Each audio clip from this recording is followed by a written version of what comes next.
There is a kind of person you cannot argue with, not because they're stubborn, but because they've stopped needing to win. Their calm disarms aggression. Their silence dismantles chaos. You can shout, accuse, twist their words, but their mind stands still like a mountain in a storm. They understand what most people never do, that every argument is a mirror, every insult is a projection, and peace is not weakness, but mastery. This is the mind trained by Stoicism, a discipline older than empires, sharper than logic, and deeper than emotion. The Stoic doesn't escape pain, they transform it. They don't reject reality, they understand it. And once you think like that, nobody argues with you again, not because you silence others, but because you have silenced yourself. The mind at war with itself makes more noise than 1,000 battles. You wake, and already the trial begins. The alarm pierces the quiet darkness, and before your feet touch the floor, the thoughts arrive like uninvited guests at a funeral. What did they mean by that comment yesterday? Why didn't they respond to your message? What if today goes wrong? What if you're not enough? What if you've never been enough? The modern human wakes not into mourning, but into anxiety. You scroll through your phone, that glowing oracle of comparison and catastrophe, and within minutes you've absorbed the curated perfection of strangers, the outrage of distant conflicts, the advertisements promising you completeness if only you buy, consume, become. Your coffee grows cold as you argue with someone in your head, someone who isn't even there. You rehearse conversations that will never happen. You replay moments that are already gone, editing them, rewinding them, wishing you had said this instead of that. This is the noise within. Epictetus, the Stoic philosopher who was born a slave and died freer than emperors, once wrote, "We suffer more in imagination than in reality." He understood something that escapes most people even today, 2,000 years later. The wars we lose are not fought on battlefields or in boardrooms. They are fought in the space between our ears, in the theater of thought, where we play both hero and villain, prosecutor and defendant, judge and condemned. Modern psychology calls this rumination, the compulsive rehearsal of negative thoughts, the mental tape that plays on loop. Cognitive science has mapped it, measured it, given it clinical names. But the Stoics knew it intimately, felt it deeply, and more importantly, discovered how to quiet it. You see, the noise within is not random. It follows patterns, ancient patterns encoded in our psychology.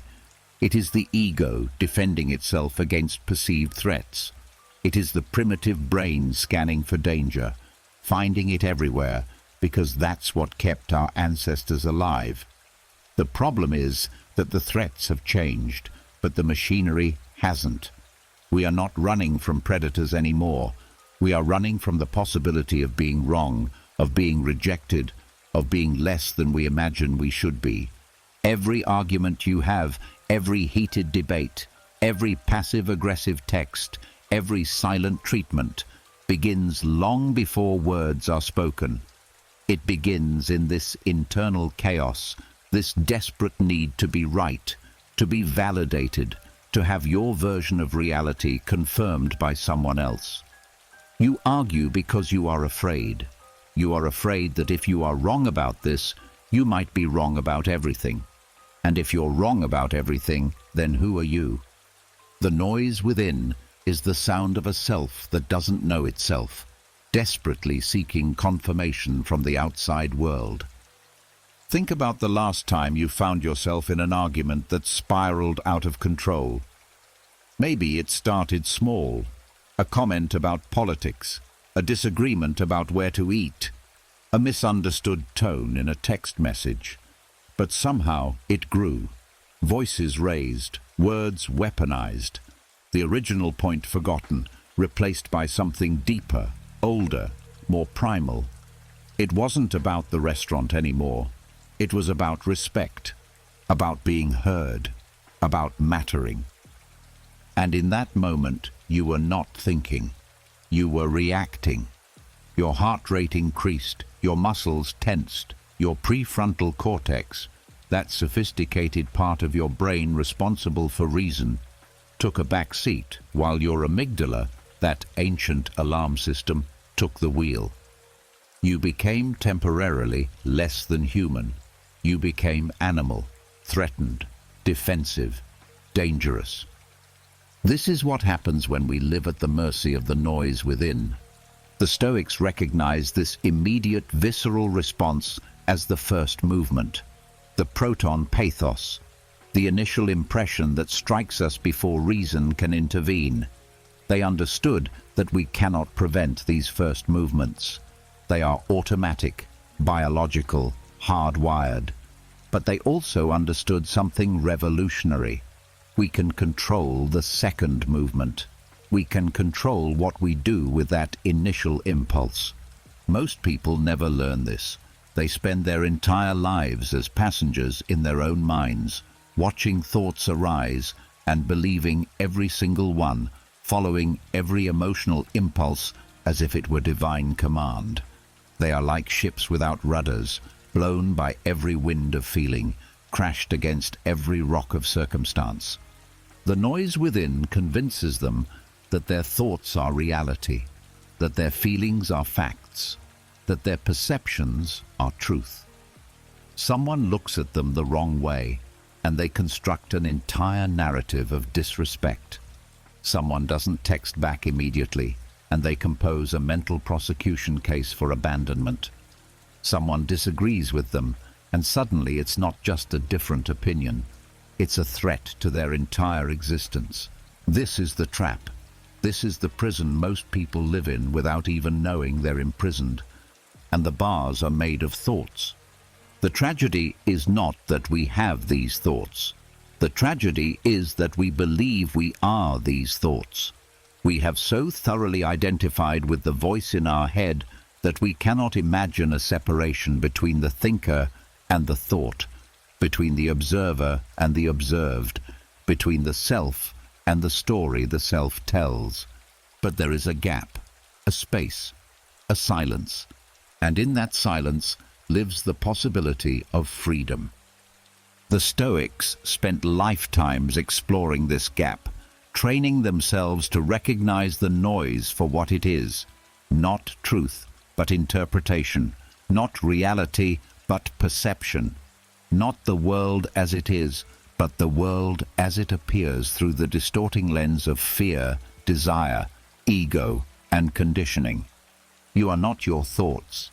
You are the awareness that witnesses thoughts. And once you understand this, truly understand it, not just intellectually but experientially, everything changes. The noise begins to quiet. The wars begin to end. And you discover something extraordinary. The person you were arguing with all along was never the other person. It was always you. You were at war with yourself, projecting that war onto the world, demanding that others validate the story you were telling, furious when they wouldn't play their assigned roles in your internal drama. This is where transformation begins, not in victory over others, but in recognition of the battlefield itself.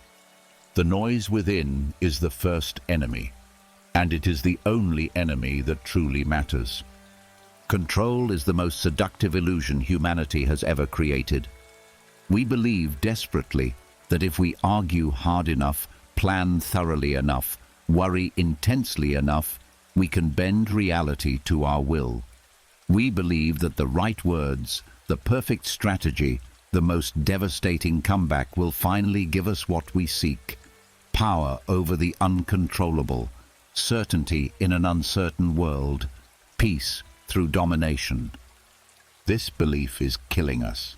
Not quickly, not dramatically, but slowly, like a poison we willingly drink each day, convinced it's medicine. We exhaust ourselves trying to control things that were never ours to control. We argue with people who will never change their minds. We replay the past as if our rumination could rewrite history. We rehearse the future as if our anxiety could prevent catastrophe. The Stoics called this the fundamental delusion, and they built their entire philosophy on its demolition. Epictetus, writing from experience that would break most modern people, divided all of existence into two categories: things within our control and things beyond it. It sounds simple, almost childishly obvious. Yet if you actually examine your daily suffering, you'll find that nearly all of it comes from violating this simple truth. You suffer because you want someone to love you who doesn't. That is outside your control. You suffer because you want the weather to cooperate with your plans. Outside your control. You suffer because you want people to understand you, respect you, agree with you, validate you. All of it, every bit of it, outside your control. What then is within your control? Only this: your response, your interpretation, your judgment, your will. That's it. That's the entire kingdom you actually rule. And for most people, it's the only kingdom they never bother to govern. Modern psychology, particularly cognitive behavioral therapy, has rediscovered this ancient wisdom and wrapped it in new language. Aaron Beck and Albert Ellis, the pioneers of CBT, essentially reconstructed Stoicism for the 20th century. They taught that it's not events themselves that disturb us, but our judgments about those events. They taught that we can change our suffering by changing our thinking. The Stoics said the same thing 2 millennia earlier. Marcus Aurelius, Emperor of Rome, the most powerful man in the known world, wrote in his private journals, "If you are distressed by anything external, the pain is not due to the thing itself, but to your estimate of it, and this you have the power to revoke at any moment." Read that again. The Emperor of Rome, commanding legions, governing an empire that stretched from Britain to Africa, knew that his true power lay not in his armies, but in his mind.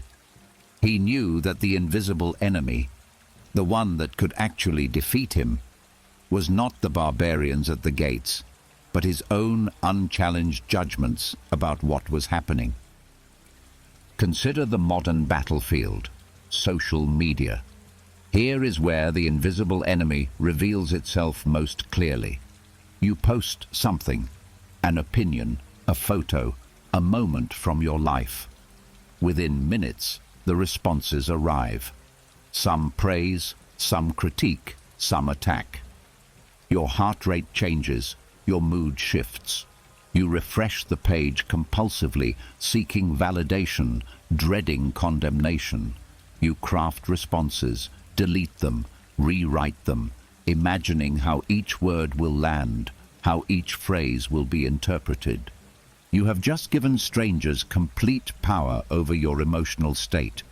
You have surrendered your inner kingdom to people who don't know you, who don't love you, who will forget about you before their next meal. This is the invisible enemy at work. Not the people commenting, but your belief that their opinions matter, that external validation can fill an internal void, that you can control how others perceive you if you just find the right words, the right image, the right performance. The existentialists, particularly Jean-Paul Sartre, explored this from a different angle. Sartre wrote about bad faith, the human tendency to deceive ourselves about our own freedom. We pretend we have no choice. We say, "I had to respond," or "they made me angry," or "I couldn't help it." But this is a lie we tell ourselves to avoid the terrifying responsibility of our own freedom. You always have a choice. You can choose not to engage. You can choose to let the insult pass. You can choose to be misunderstood. You can choose to lose the argument, but we don't, do we? We don't, because the invisible enemy whispers, if you don't fight back, you're weak. If you don't defend yourself, you're worthless. If you don't win, you're nothing. And we believe it. The invisible enemy is not outside you. It's the part of you that needs to be right more than it needs to be at peace. It's the part that would rather be validated than be free. It's the ego, that fragile construction of identity that must constantly defend itself against the perceived threats of a world that, truthfully, isn't thinking about you nearly as much as you imagine. Viktor Frankl, writing from the hell of Nazi concentration camps, discovered something that the Stoics knew. The last human freedom is the freedom to choose one's attitude in any given set of circumstances. Even when everything external had been stripped away, family, possessions, dignity, even his own name, Frankl realized that his captors could not take his inner freedom unless he surrendered it. This is the secret the invisible enemy doesn't want you to know. It has no power except what you give it.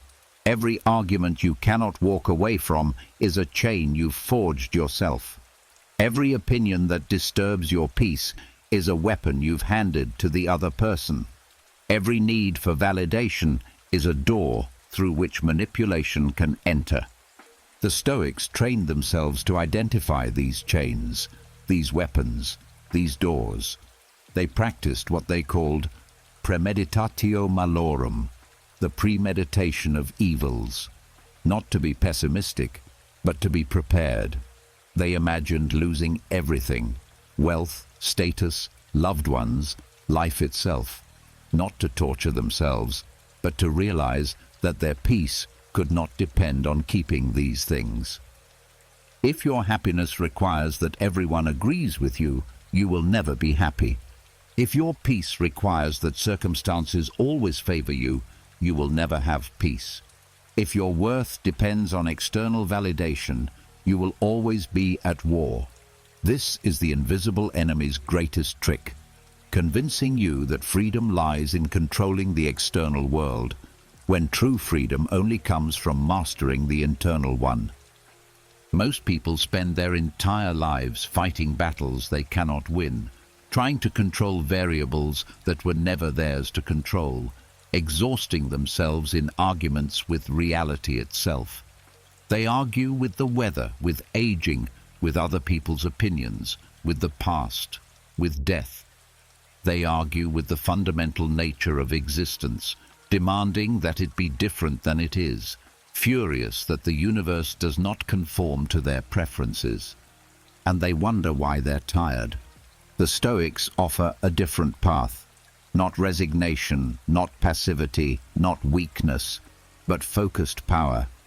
They teach us to pour our energy not into changing what cannot be changed, but into mastering what can, our attention, our interpretation, our response, our will.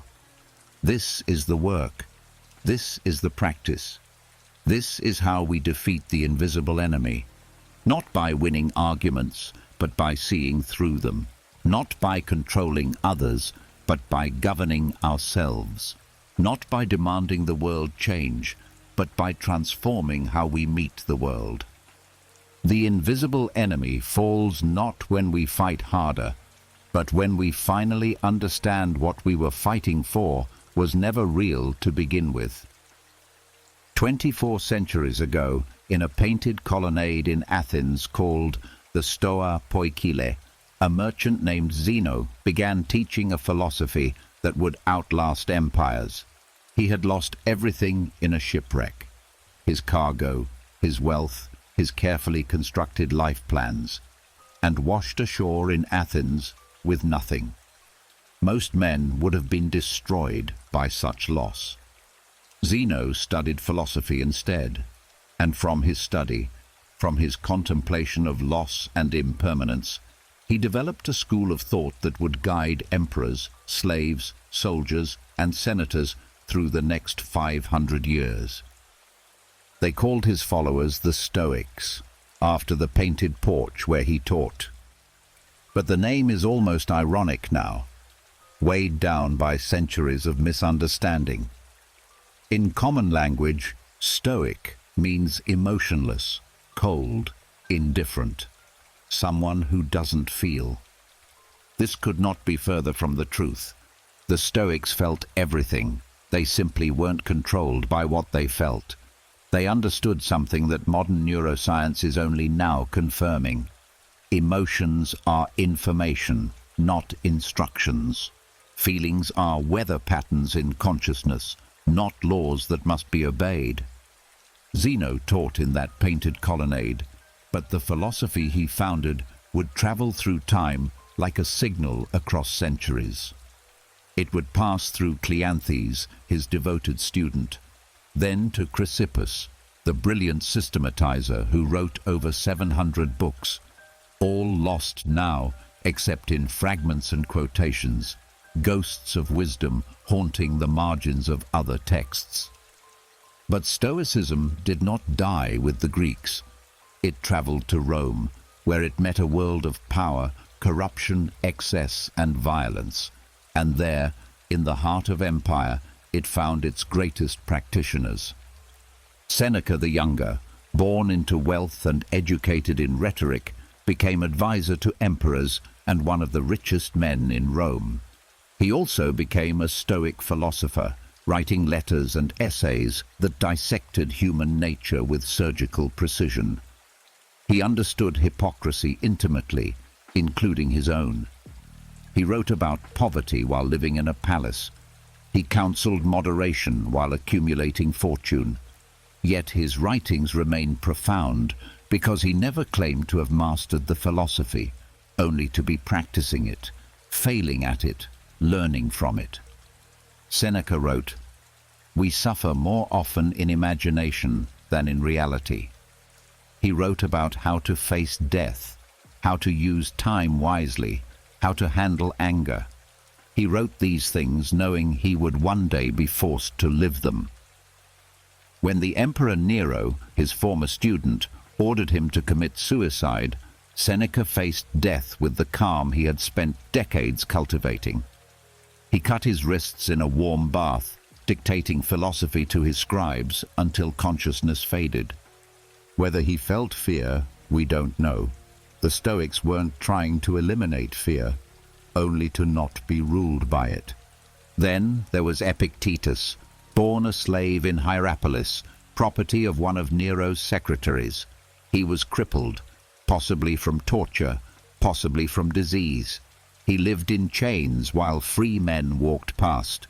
Yet Epictetus discovered something they hadn't, that no one could enslave his mind unless he allowed it. After gaining his freedom, he taught philosophy in Nicopolis, and his lectures were recorded by his student Arrian in a book called the Enchiridion, the Handbook. These lectures remain startlingly modern, startlingly relevant. Epictetus speaks across 20 centuries as if he's sitting across from you right now, asking, what is within your control? What is outside it? Why are you disturbing yourself over things that are not yours to command? He taught that we are not disturbed by events, but by our judgments about events, that we can choose our response to anything that happens, that freedom is not the absence of constraints, but the wisdom to understand which constraints actually matter. And then, at the apex of Roman power, Stoicism found its most unlikely champion, Marcus Aurelius, emperor and philosopher, commanding legions while contemplating mortality, wielding absolute power while remembering its impermanence. Marcus didn't choose to be emperor. He was adopted and trained for it, prepared from youth to shoulder the weight of an empire. And that weight was immense. Wars on multiple fronts, plagues devastating cities, betrayals from within. His own son Commodus would become one of Rome's worst emperors, unraveling much of what Marcus had built. Yet through all of this, through war, disease, political intrigue and personal loss, Marcus kept a private journal. He wrote in Greek, the language of philosophy, not Latin, the language of power. He wrote these entries for himself, never intending them to be published. They were reminders, recalibrations, returns to first principles. We know this journal now as the Meditations, and it is one of the most intimate documents in human history. Here is the Emperor of Rome, the most powerful man on earth, reminding himself each morning that he will meet difficult people today. Liars, ingrates, the arrogant and selfish. But he reminds himself that these people act from ignorance of good and evil. They are doing what they think is right, even when they're wrong. And more importantly, he cannot be harmed by them unless he judges their actions as harmful. You have power over your mind, not outside events, he wrote. Realize this, and you will find strength. This is the ancient mirror the Stoics offer us. When we look into their texts, into their lives, we see not primitive thinking or outdated philosophy, but a reflection of our own struggles rendered with startling clarity. They faced the same human condition we face, the same fears, the same desires, the same tendency toward distraction and self-deception. They dealt with difficult people, unfair circumstances, illness, loss, and death. The technologies were different. The togas replaced by business suits, the forums replaced by Twitter, but the fundamental questions remained identical. How do we live well in a world we don't control?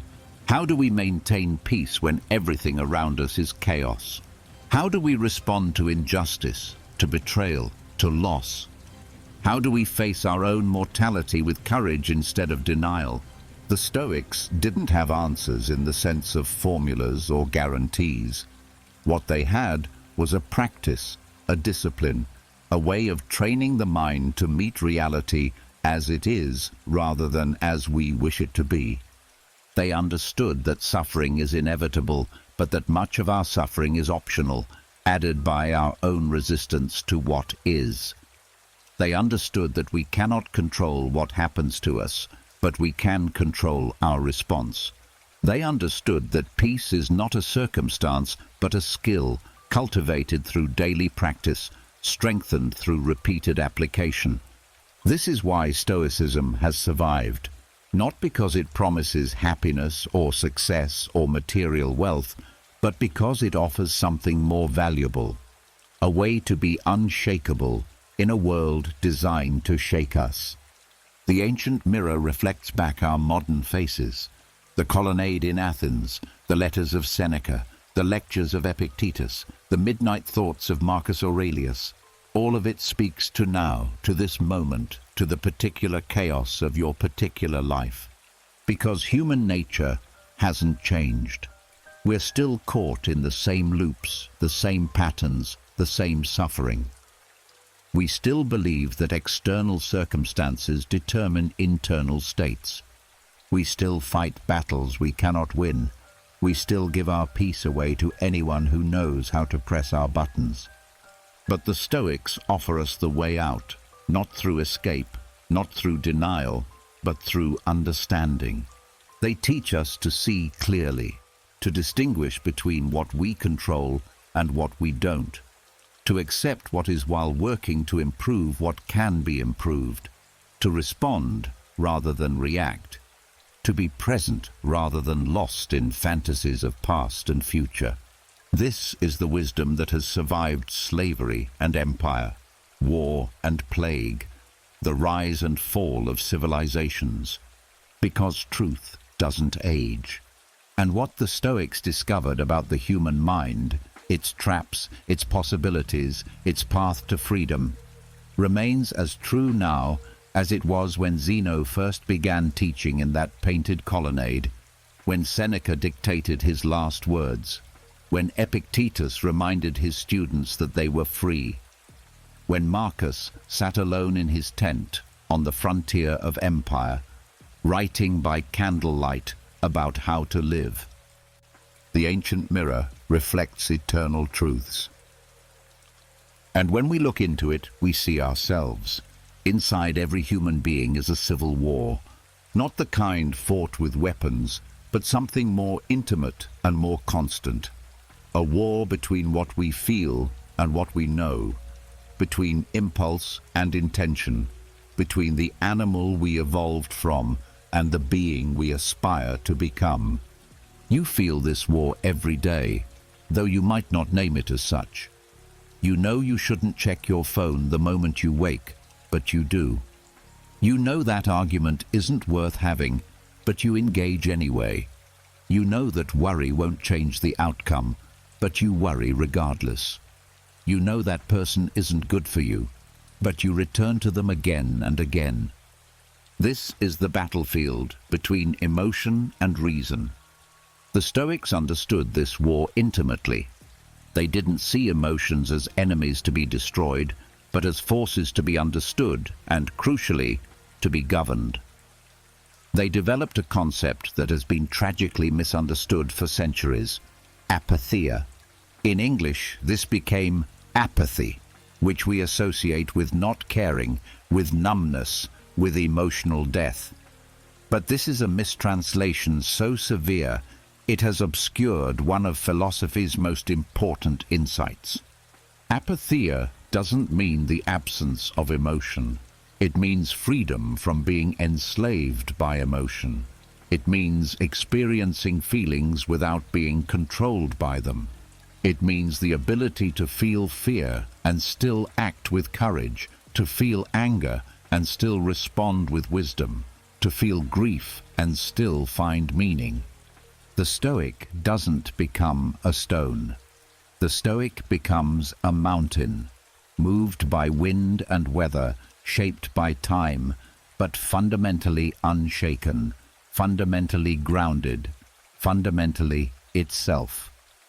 Modern neuroscience helps us understand why this civil war exists in the first place. We have, in essence, three brains layered on top of each other through evolution. The reptilian brain, oldest and deepest, handles survival, hunger, reproduction, threat response. This is the part that floods your body with adrenaline when you perceive danger, that makes your heart race, your muscles tense, your thinking narrow to a single point. Survive. The limbic system, the mammalian brain, processes emotions and memory. This is where love lives, where social bonds form, where trauma embeds itself. This part wants belonging, comfort, pleasure. It remembers pain and seeks to avoid repeating it. It forms attachments and fears abandonment. And then the newest addition, the neocortex, the human brain, the part that reads philosophy, makes plans, contemplates mortality, imagines futures that don't exist yet. This is where reason lives, where abstract thought emerges, where we become capable of overriding our own instincts. The problem is that these three parts don't always agree. In fact, they often contradict each other violently. Your rational brain knows that public speaking is safe, but your reptilian brain screams danger and floods you with fear. Your rational brain knows you should save money, but your limbic system craves the immediate pleasure of purchase. Your rational brain knows you need to leave that relationship, but your emotional brain is terrified of being alone. This is the war, and most people lose it every single day. They lose it because they've never learned to observe it. They experience the surge of emotion and believe it is reality. They feel afraid and assume there must be danger. They feel angry and assume they've been wronged. They feel desire and assume they should pursue it. The Stoics practiced something revolutionary. They learned to insert a pause between stimulus and response. They learned to observe the first movement, that initial surge of emotion, without immediately acting on it. They learned to say, "I notice I'm feeling angry, but I am not my anger. I can feel this and still choose my response. This is not suppression. Suppression is pushing down emotion, pretending it doesn't exist, building pressure until it explodes. That's not mastery, that's a time bomb. What the Stoics practiced was acknowledgement and choice. Feel the emotion fully, recognize it, name it. Then ask, is this feeling a reliable guide to action right now? Or is it old programming, a survival instinct misfiring, a conditioned response that no longer serves me? Seneca wrote extensively about anger, and his insights read like they were written yesterday. He recognized that anger feels righteous.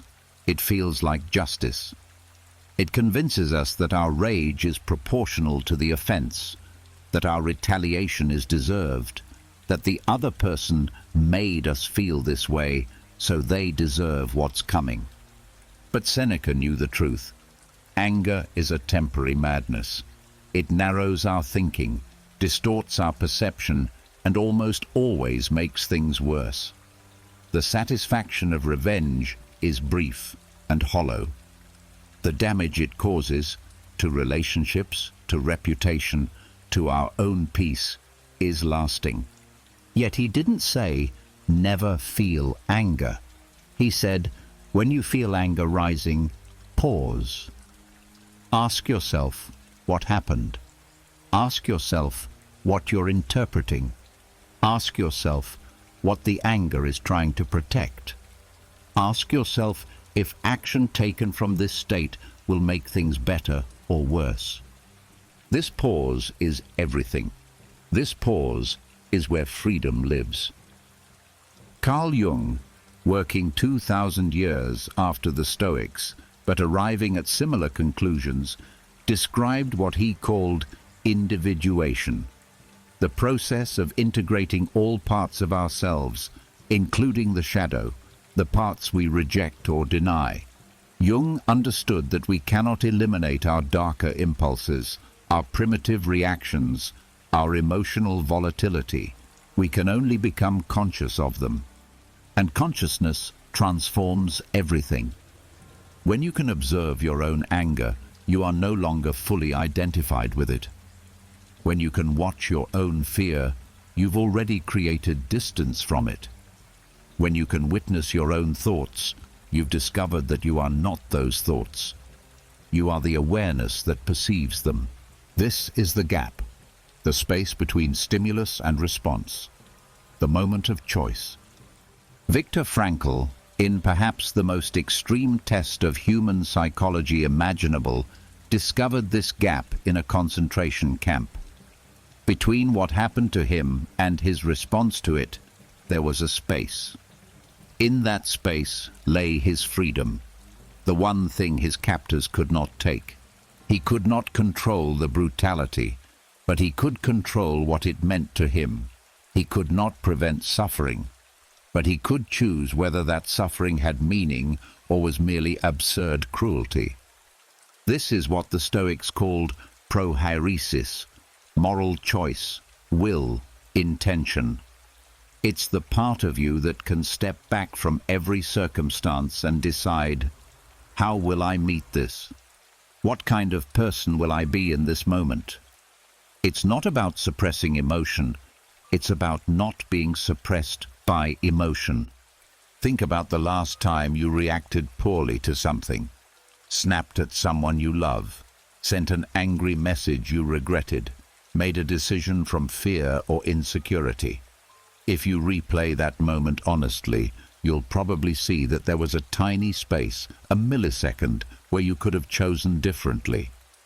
But the emotion was so strong, so immediate, so consuming, that it felt like you had no choice. This is the illusion. This is what the Stoics trained themselves to see through. You always have a choice, even when the choice is incredibly difficult, even when every fiber of your being is screaming to react, even when the emotion feels like it will kill you if you don't discharge it immediately. The Stoics practiced daily exercises to strengthen this capacity for choice. They would imagine challenging scenarios, someone insulting them, losing their wealth, facing exile or death. Not to be morbid, but to rehearse different responses, to train the mind to observe, to pause, to choose. They understood that this capacity is like a muscle. The more you use it, the stronger it becomes. The first time you try to pause in the grip of rage or fear, it might last half a second. But that's enough. That half second is the crack where light enters. That half second grows. Practice by practice, pause by pause, you reclaim territory in the civil war. You become less reactive and more responsive. You feel emotions as fully as ever, but you're no longer their hostage. You can feel grief and still function. You can feel fear and still act. You can feel desire and still wait. This is apatheia. This is the freedom the Stoics promised. Not freedom from emotion, but freedom within emotion. Not the absence of the war, but the wisdom to know which side to fight for. Between emotion and reason is where you live. Between impulse and intention is where character forms. Between stimulus and response is where power actually exists. And once you learn to inhabit that space, once you make it your home, everything changes. Not because the world becomes easier, but because you become unshakable. The first victory is not over your enemy. It is over your own impulse to react. This is what separates those who master themselves from those who are forever mastered by circumstance. This is the invisible line between freedom and slavery, between peace and perpetual agitation, between wisdom and the endless repetition of the same mistakes. Seneca understood this with painful clarity. In his letters to Lucilius, his young friend and student, Seneca wrote about the moment that determines everything, the instant between provocation and response. He knew that in that brief space, too small to measure but infinite in consequence, lies the entire possibility of transformation. The greatest remedy for anger, he wrote, is delay. Simple, almost absurdly simple. Yet, how many relationships have been destroyed? How many careers ended? How many lives derailed? Because someone could not wait, could not pause, could not insert even 5 seconds between feeling and action. You know this from your own life. You've sent the text message you regretted before your finger left the screen. You've spoken words you wanted to pull back into your mouth the instant they left it. You've made decisions in the heat of emotion that you spent months or years trying to undo. The Stoics called this the first movement, the protos hormi, the initial impulse that arises unbidden. You cannot control this. It arrives like weather, like a wave hitting shore. Someone insults you, and anger flares. Someone threatens you, and fear spikes. Someone attracts you, and desire ignites. These first movements are not failures. They are not weakness. They are simply human. But what happens next, the second movement, this is entirely within your control. And this is where mastery lives. The untrained person moves immediately from impulse to action. Feel anger, speak anger, feel desire, pursue desire, feel fear, flee or fight. There is no gap, no space, no consciousness between stimulus and response. They are reactive beings, pushed and pulled by every external event, slaves to whatever emotion happens to arise. The Stoic learns to pause, not forever, not in a way that paralyzes or prevents necessary action, but long enough to ask, is this the response I want? Is this who I want to be in this moment? Will this action, taken from this emotional state, improve the situation, or make it worse. Marcus Aurelius, governing an empire, facing constant decisions that affected millions of lives, wrote in his private journal, "You have power over your mind, not outside events. Realize this, and you will find strength." He was reminding himself daily that the source of his power was not his legions or his wealth or his political position. It was his capacity to pause, to reflect, to choose his response, rather than merely react to circumstances. Imagine if he hadn't practiced this. Imagine an emperor who reacted immediately to every provocation, every threat, every insult from senators or generals or foreign kings. Rome would have been bathed in blood. War would have followed war. The empire would have consumed itself. Instead, Marcus paused. He considered. He responded with measured intention rather than reflexive emotion. This is the first victory, and it's available to you right now in whatever situation you're facing. The colleague who takes credit for your work, the partner who says something hurtful, the stranger on the internet who attacks your opinion, the traffic that makes you late, the weather that ruins your plans, the diagnosis that changes everything. In each of these moments, there is an initial surge of emotion. This is the first movement. You cannot prevent it, but you can prevent yourself from being carried away by it. The practice is simple but not easy. When you feel strong emotion arising, name it. I'm feeling anger. I'm feeling fear. I'm feeling overwhelmed. This act of naming creates instant distance. You are no longer angry. You are experiencing anger. This seems like a subtle difference, but it's the difference between being the storm and watching the storm. Then ask, what is this emotion trying to protect? What does it want? Usually, you'll find that the emotion has good intentions but outdated strategies. Your anger wants to protect your dignity, but destroying someone else won't actually restore it. Your fear wants to keep you safe, but avoiding everything uncomfortable will shrink your life to nothing. Your grief wants to honor what you've lost, but drowning in it won't bring it back. Understanding the emotion's purpose allows you to meet its need in a wiser way. Finally, ask, what response would I be proud of tomorrow? What action aligns with who I want to be, not just what I'm feeling right now? This is the crucial question, because the first victory is not about feeling nothing.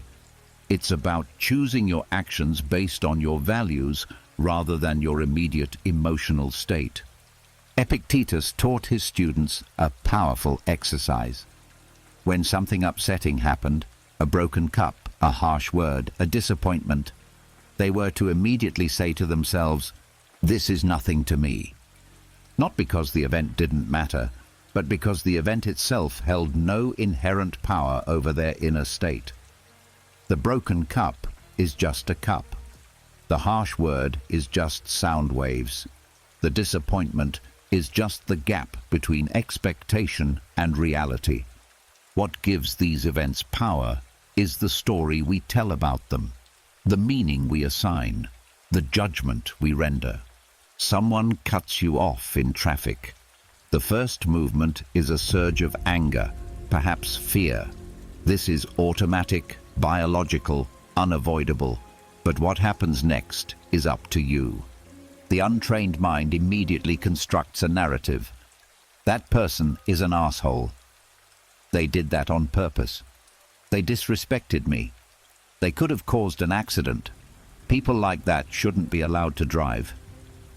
And now you're not just dealing with a car changing lanes. You're dealing with a full story about disrespect, injustice, danger, and the moral failings of humanity. Your blood pressure rises. Your jaw clenches. You might honk, gesture, accelerate aggressively. You'll probably still be angry about it hours later. telling the story to anyone who will listen. But what actually happened? A car changed lanes. That's it. Everything else, all the suffering, all the rage, you added. The Stoic, feeling that same initial surge of anger, pauses, observes the emotion, names it, then asks, do I know why that person changed lanes? Could there be an emergency? Could they be lost, distracted by terrible news, rushing to the hospital? Or are they simply a poor driver, acting from ignorance rather than malice? And then, the most important question, will my anger change anything? Will it improve my day? Will it make me safer? Or will it only poison the next hour of my life, affecting my mood when I arrive at work, coloring my interactions with people who had nothing to do with this? In that pause, in that questioning, the anger loses its grip. It's still there, but it's no longer in control, and you can choose, respond with compassion, or at least with indifference rather than rage. This is the first victory, not the elimination of emotion, but the refusal to be ruled by it. Seneca wrote about a friend who had been insulted at a dinner party. The friend was furious, spending hours dissecting the insult, planning revenge, rehearsing confrontations. Seneca asked him a simple question. What if the person who insulted you is a fool? Then why do you care about a fool's opinion? And if they're wise, perhaps they saw something true that you need to hear. Either way, your anger serves no purpose. This is the Stoic method. Not denial, not suppression, but relentless questioning of our immediate reactions until we see them clearly for what they are, often irrational, almost always counterproductive, and completely within our power to transcend. The first victory creates a foundation for every victory that follows. Because once you can pause before reacting, once you can observe your emotions without being consumed by them, once you can choose your response based on wisdom rather than impulse, you become fundamentally unshakable. People can insult you, but you decide whether to be insulted. Circumstances can be difficult, but you decide whether to be defeated. Life can be unfair, but you decide whether to become bitter. This doesn't mean you won't feel pain. The Stoics felt pain. Marcus Aurelius buried children. Seneca faced exile and eventual execution. Epictetus lived with a crippled leg and the trauma of slavery. They felt grief, fear, anger, disappointment, all of it. But they didn't let these feelings make decisions for them. They didn't allow temporary emotions to dictate permanent actions. They didn't surrender their inner freedom to external circumstances. And this is what made them unconquerable. Think about the last argument you had that spiraled out of control. Somewhere near the beginning, there was a moment, brief, almost imperceptible, where you could have chosen differently. You could have paused. You could have asked a question instead of making an accusation. You could have acknowledged your own role instead of blaming. You could have said, "I need a moment," instead of escalating. That moment was your first victory, waiting to be claimed. You missed it that time. But it will come again. It comes every day, multiple times, in small situations and large ones. The practice is to catch it, to recognize the space between what happens and how you respond, to inhabit that space consciously, intentionally, powerfully. At first, you'll miss it more often than you catch it. The emotion will be too fast, too strong, too overwhelming. You'll react, and only later realize you had a choice. This is normal. This is part of the training. But gradually, the pause becomes easier. The space becomes wider. You start to catch yourself mid-reaction and course correct. Then you start to catch yourself before reacting, and eventually the pause becomes automatic, not in the sense that you become slow or hesitant, but in the sense that wisdom becomes your default response rather than emotion.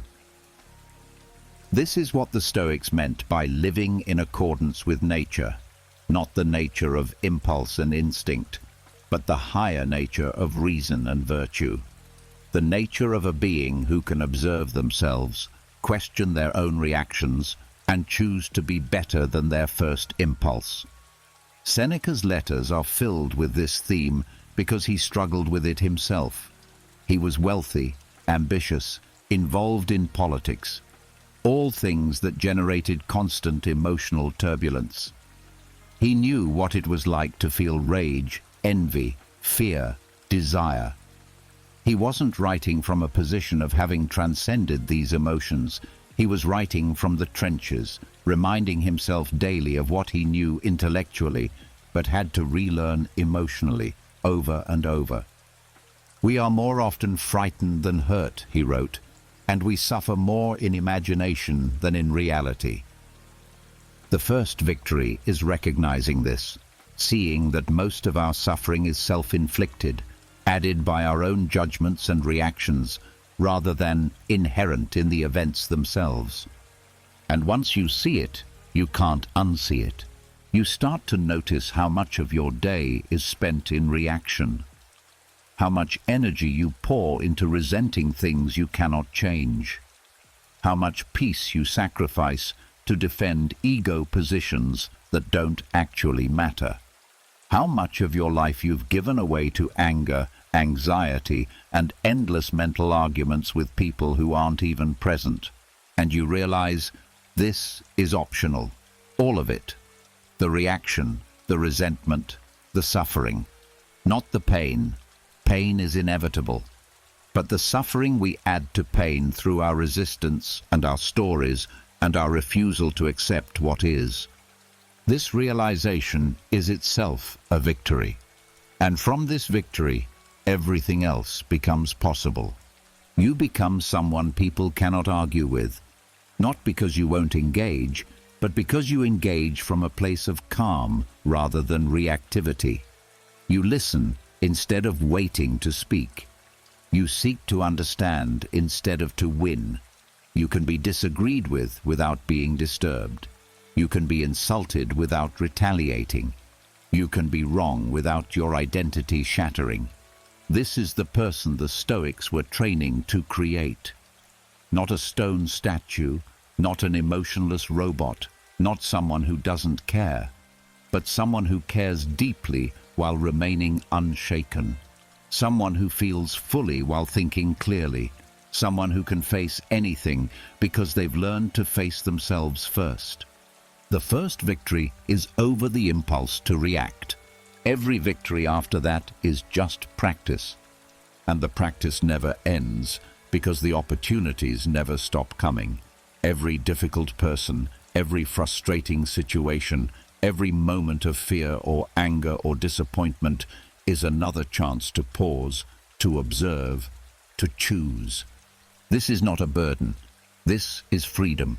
This is the path the Stoics walked, the path that led slaves to wisdom and emperors to humility, the path that has guided countless people through war, exile, loss, and death with their dignity intact and their peace unbroken. The path begins with a pause. The path begins now. The path begins with you in this moment, recognizing that between what happens to you and your response to it lies a space, and in that space lies all the difference. Claim it, master it, and you will have won the first victory, the one that makes all others possible. Reality is not what happens to you. Reality is what you make of what happens to you. This is perhaps the most radical idea the Stoics ever offered, and it remains radical today. We live in a world that insists circumstances determine outcomes, that events have inherent meaning, that what happens to us defines who we become. The Stoics rejected this entirely. Epictetus said it plainly. It's not things that disturb us, but our judgments about them. Read that again. Let it sink in. He's saying that the event itself, the betrayal, the loss, the failure, the diagnosis, is neutral. It's just what is. What disturbs you, what ruins your peace, what destroys your equilibrium is not the thing itself, but what you think about the thing. This seems impossible at first. Surely some things are objectively bad. Surely losing a loved one, being betrayed by someone you trusted, facing serious illness, surely these things are inherently disturbing. The Stoics would say, feel the grief, the anger, the fear. These are natural human responses. But then look deeper. What specifically is disturbing you? Is it the event, or is it your interpretation of what the event means about you, about the world, about your future? Modern psychology has rediscovered this ancient wisdom and given it new names. Cognitive reframing, cognitive restructuring. The fundamental premise of cognitive behavioral therapy is essentially Stoic philosophy in clinical dress. Change your thoughts, change your experience.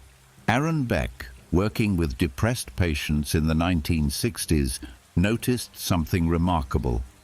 His patients weren't depressed because of their circumstances, at least not directly. They were depressed because of how they interpreted their circumstances. They filtered everything through distorted thinking patterns, all or nothing thinking, catastrophizing, personalization, mental filtering. Someone would make a single mistake and conclude, I'm a complete failure. One person would reject them and they'd think, nobody will ever love me. One setback would mean everything is ruined.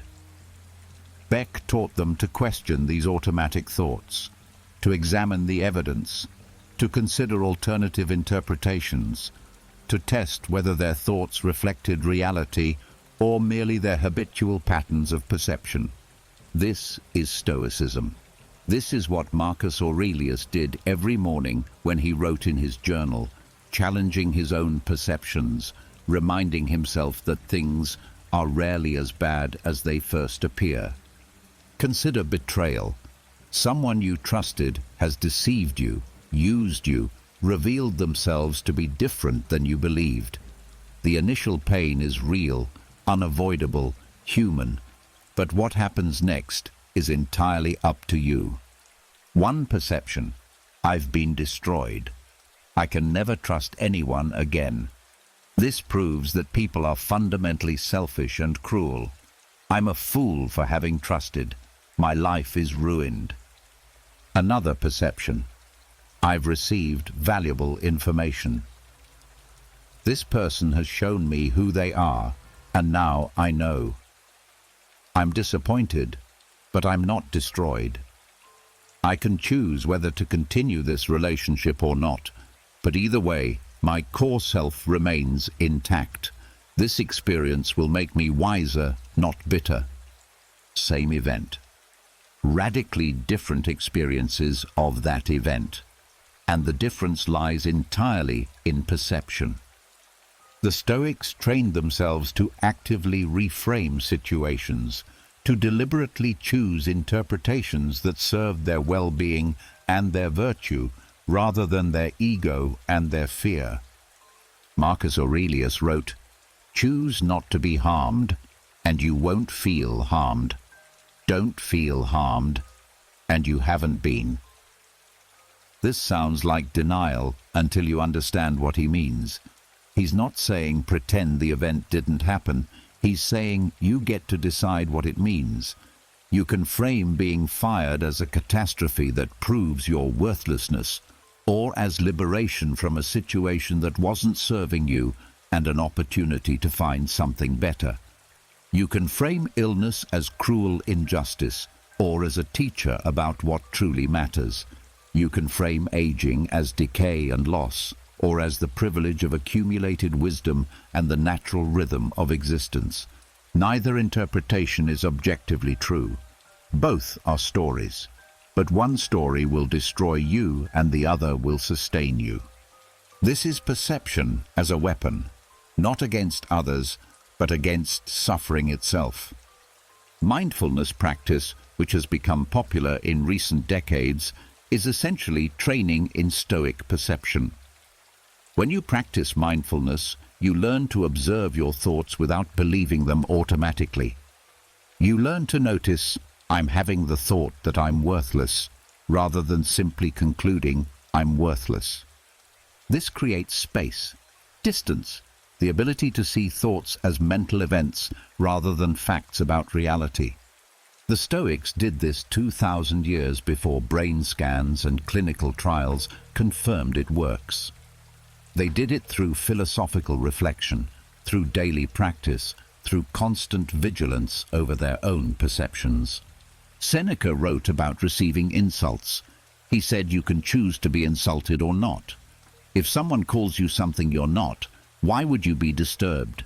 They're simply wrong. If they call you something you are, why be disturbed? They're simply observant. Either way, the insult has no power except what you grant it. This seems cold until you realize what he's actually saying. Your peace is too valuable to be held hostage by other people's opinions. Your sense of self is too important to be determined by external validation or criticism. Consider a personal betrayal transformed through perception. You discover that a colleague has been undermining you, taking credit for your work, spreading rumors to advance their own career at your expense. The initial response is rage, hurt, a sense of violation. This is the first movement, and it's natural. But then you pause. You apply Stoic perception. What actually happened? Someone acted out of their own insecurity, their own fear, their own misguided attempt to feel significant. They revealed their character, not yours. They damaged their own integrity, not yours. Can you control their behavior? Number. Can you control whether you work with them? Perhaps. Can you control how this affects your inner state? Absolutely. You can choose to see this as evidence that the world is cruel and people are untrustworthy. Or you can see it as information about one specific person, making you wiser about whom to trust, while leaving your fundamental faith in humanity intact. You can choose to spend months obsessing about revenge, poisoning yourself with resentment. Or you can extract the lesson, make whatever practical changes are necessary, and move forward unburdened. You can choose to let this person occupy space in your mind, shaping your mood, affecting your health, ruining your days. Or you can recognize that they're simply someone acting from ignorance and pain, and you can feel a kind of pity mixed with firm boundaries. Same event, but through conscious perception, you've transformed it from a trauma into a teaching, from a wound into wisdom. This is not positive thinking. The Stoics weren't optimists. They were realists who understood that reality itself is less important than how we perceive reality. They practiced what they called turning the obstacle upside down, finding the opportunity in every difficulty, the advantage in every setback, the lesson in every failure. Marcus Aurelius, facing an empire beset by plague and war, wrote, "The impediment to action advances action. What stands in the way becomes the way." He meant that obstacles are not just challenges to overcome, but opportunities to practice virtue. The difficult person teaches you patience. The unfair situation teaches you justice and equanimity. The loss teaches you about what truly matters. The fear teaches you courage. But none of this happens automatically. It happens through conscious, deliberate reframing of perception. Modern neuroscience confirms what the Stoics knew. The brain is plastic. Neural pathways strengthen with use. If you habitually perceive setbacks as catastrophes, you're strengthening catastrophic thinking patterns. If you habitually perceive challenges as opportunities, you're strengthening resilient thinking patterns. You are, quite literally, training your brain with every interpretation you make. The Stoics understood this intuitively. They knew that perception was not just passive reception of reality, but active construction of meaning. And they knew that mastering perception was the key to mastering life itself. This is why perception is a weapon. Not a weapon against other people, but against the suffering we inflict on ourselves through distorted, unconsidered, habitual ways of seeing. When someone insults you and you choose not to be insulted, you've disarmed them completely. Not because you've defended yourself, but because you've refused to fight on their terms. You've recognized that their words only have the power you give them. When circumstances turn against you and you refuse to catastrophize, you've transformed potential trauma into mere difficulty. You've maintained your equilibrium, your clarity, your ability to respond effectively rather than react desperately. When loss comes, and loss always comes, and you choose to see it as the natural rhythm of existence rather than cosmic injustice, you've found a way to grieve without being destroyed, to feel pain without becoming pain. This is Stoic perception. This is the forge where clarity is created. Every day, every moment, you're choosing how to perceive what's happening. Most people make these choices unconsciously, automatically, based on conditioning and habit and fear. The Stoic makes them consciously, deliberately, based on wisdom and virtue, and the determination to remain unshaken. Epictetus taught his students to immediately reframe every difficulty. This is an opportunity to practice patience. This is a chance to demonstrate courage. This is how I learn what I'm capable of. Not denial, not pretending things are other than they are, but choosing an interpretation that serves growth rather than one that serves suffering. The untrained mind sees a problem and feels defeated. The Stoic mind sees a problem and feels interested. What will this teach me? How will this strengthen me? Who will I become through facing this? Same reality, completely different experience of that reality. And here's what's remarkable. Over time, this practice changes not just how you experience events, but how events actually unfold. Because perception shapes behavior, and behavior shapes outcomes.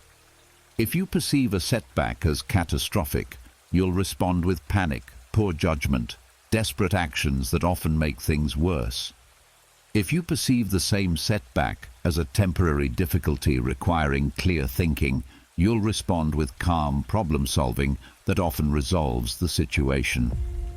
The Stoics understood that perception is not separate from reality. It shapes reality, not in a magical way, but in a profoundly practical one. This is why Marcus Aurelius, Seneca, and Epictetus all emphasized the same practice. Constant vigilance over your perceptions.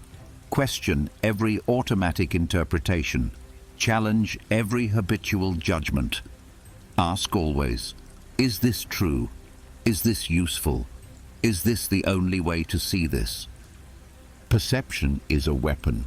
Learn to wield it, and you become unconquerable. Not because nothing bad will happen to you, but because you will have learned to meet whatever happens with clarity, courage, and wisdom. And once you can do that, what is there left to fear? We are haunted by what we want. Every craving is a chain. Every "if only I had that" is a postponement of peace. Every "I'll be happy when" is a promise we make to ourselves that we rarely keep, because the target keeps moving, the goalpost shifts, the desire regenerates itself the moment it's satisfied. The Stoics understood something that cuts against everything modern culture teaches. Desire itself is the problem, not the failure to satisfy desire. This requires careful unpacking, because it sounds like the Stoics were advocating for a joyless, ascetic life of deprivation. They weren't. What they were saying is infinitely more subtle and more radical. Epictetus divided all things into two categories: things we control and things we don't. We've discussed this, but nested within this teaching is something deeper, a discipline of desire that goes to the root of human suffering. He said, "Desire only what is within your control. Everything else is a setup for disappointment, frustration, and slavery." Most people desire wealth, but wealth depends on markets, luck, other people's decisions, things outside your control. So you've set yourself up to be perpetually anxious, perpetually feeling insufficient, perpetually at the mercy of circumstances. Most people desire recognition, but recognition depends on others' opinions, which you cannot control. So you've made your peace hostage to the judgments of people who may be fickle, ignorant, or indifferent. Most people desire love from a specific person, but another person's feelings are outside your control, so you've guaranteed your own suffering because you're depending on something you cannot guarantee. The Stoic solution is not to desire nothing, it's to redirect desire toward what you actually control: your character, your effort, your intention, your response.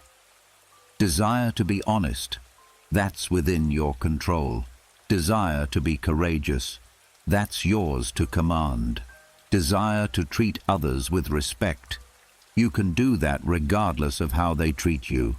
Desire to live according to your values, nothing can stop you except your own choices. This is the discipline of desire.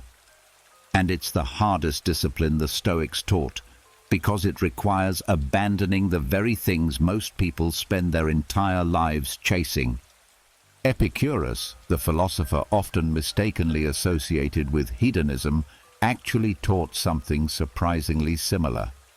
He divided desires into three categories: natural and necessary, food, shelter, friendship; natural but unnecessary, gourmet food, luxurious shelter; and neither natural nor necessary, fame, power, excessive wealth. He taught that the first category should be satisfied simply. The second category should be enjoyed moderately when available but not pursued anxiously.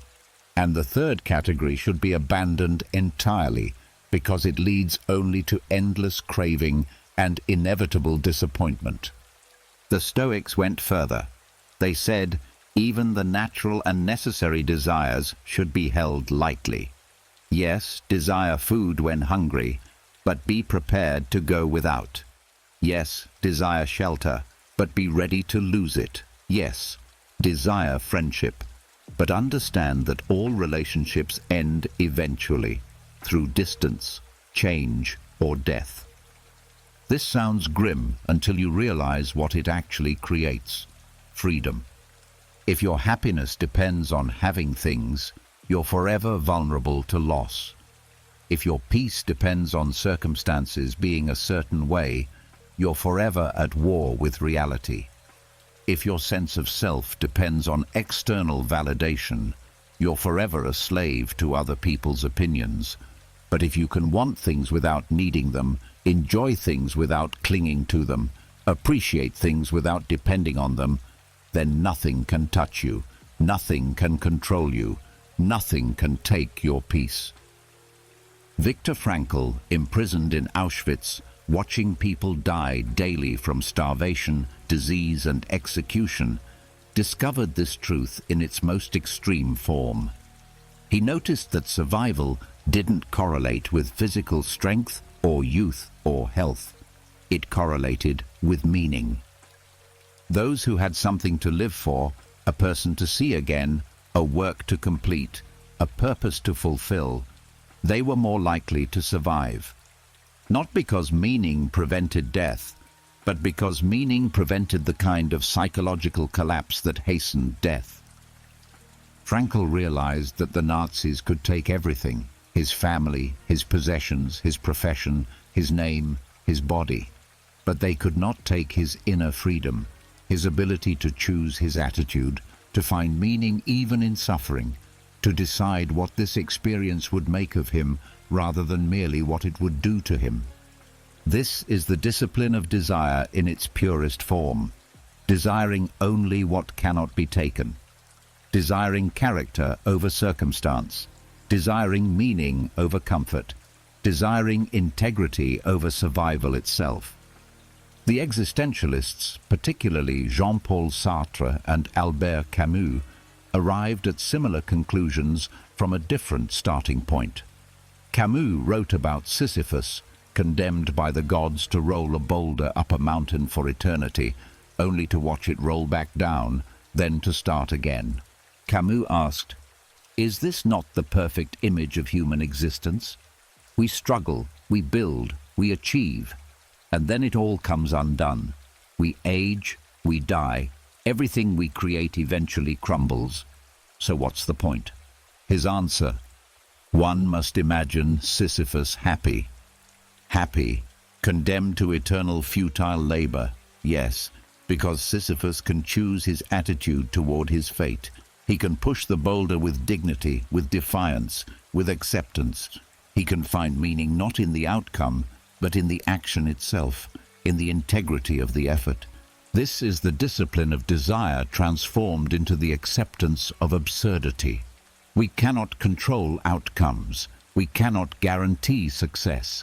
We cannot prevent suffering or loss or death, but we can control how we meet these inevitabilities.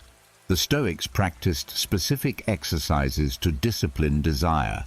They practiced voluntary discomfort, sleeping on the floor occasionally, eating simple food, enduring cold or heat, not to suffer, but to prove to themselves that they could be content with less, to remove the fear of deprivation that makes desire so desperate and clinging.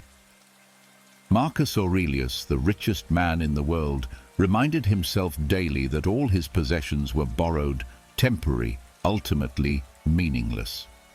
He practiced imagining losing everything, not to depress himself, but to liberate himself from the anxiety of protecting what could not be protected. Seneca, incredibly wealthy, periodically lived as if he were poor, eating like a slave, dressing simply, giving away comforts. He wanted to know that if he lost everything tomorrow, he would be fine. And in knowing that, he freed himself to enjoy his wealth without being enslaved by it. This is the paradox. The less you need things, the more you can enjoy them. The less you cling to people, the more genuinely you can love them. The less you depend on circumstances being a certain way, the more peace you find in any circumstance. Modern consumer culture teaches the opposite. It teaches that happiness comes from acquiring, from upgrading, from having more and better and newer. It teaches that you're insufficient as you are, that fulfillment is always one purchase away, that the solution to desire is satisfaction. But satisfaction never comes. Or it comes for a moment and then evaporates, leaving the same emptiness it promised to fill, now demanding to be filled again. This is what the Buddha called dukkha, suffering, but more accurately translated as unsatisfactoriness. The quality of always wanting more, of never quite arriving, of happiness always deferred to the next achievement, the next acquisition, the next experience. The Stoics saw this clearly. They saw that desire is inherently painful because it's rooted in lack. To desire something is to believe you're incomplete without it, and that belief itself is suffering. The discipline of desire doesn't mean becoming desireless. It means transforming the quality of desire from craving to preference, from need to appreciation, from desperation to equanimity. You can prefer comfort while being content in discomfort. You can appreciate success while accepting failure. You can love deeply while understanding impermanence. You can want things to go well while remaining peaceful when they don't. This is mastery. This is freedom. This is what the Stoics meant when they talked about living in accordance with nature, accepting the way things actually are rather than demanding they be different. The discipline of desire is perhaps the most countercultural teaching in Stoicism. Everything in modern life pulls you in the opposite direction. Advertising, social media, cultural narratives of success. All of it teaches you to want more, to never be satisfied, to always be striving for the next thing. And all of it guarantees unhappiness, because the mechanism is designed to be unsatisfiable. As soon as one desire is met, another arises. The new car becomes ordinary within months. The promotion you worked years for becomes your new baseline within weeks. The relationship you longed for reveals itself to be just as complicated as being alone. This isn't pessimism, it's realism. And in seeing it clearly, the Stoics found a way out. Not through satisfying desire, but through transforming it. Through wanting only what you already have, or what is completely within your power to create or sustain. When Marcus Aurelius wrote, "Very little is needed to make a happy life. It is all within yourself, in your way of thinking," he was offering a path to liberation that most people never find because they're looking in the wrong direction. They're looking outward toward acquisition and achievement and validation.